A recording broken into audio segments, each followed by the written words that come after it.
અમેરિકાના ન્યુયોર્કમાં આવેલા વોલ સ્ટ્રીટમાં 400 ભારતીય જાનૈયાઓ જે આ નાચી રહ્યા છે એ વિડીયો ઇન્ટરનેટ ઉપર હાલ ધૂમ મચાવી રહ્યા છે.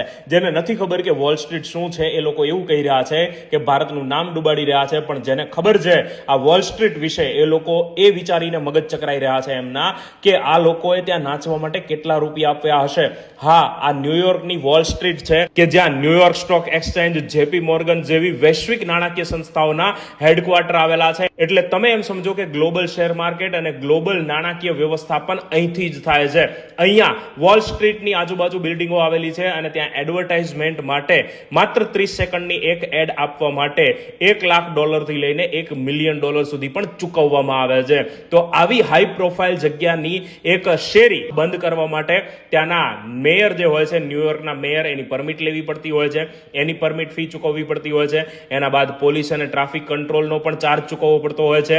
ઇવેન્ટ સ્પેસિફિક કોસ્ટ આપવી પડતી હોય છે, જેમાં તમારું ડીજે, સ્ટાફ, ઇન્સ્યોરન્સ એ બધું આવી જતું હોય છે. તો આવી રીતે તમે માત્ર 1 કલાક માટે પણ ગણો કે જેમાં ભીડભાડ વાળો રસ્તો ન હોય, લોકો આવતા જતા ન હોય, પ્રાઇમ અવર્સ ન હોય, એવા કલાકમાં પણ 30,000 થી $1.5 લાખ સુધી, એટલે 24 લાખ થી 1.20 કરોડ રૂપિયા સુધી ચૂકવવા પડી શકે છે. તો અત્યારે લોકો એ જ ચર્ચા કરી રહ્યા છે કે આ લોકોએ કેટલા રૂપિયા ચૂકવ્યા હશે.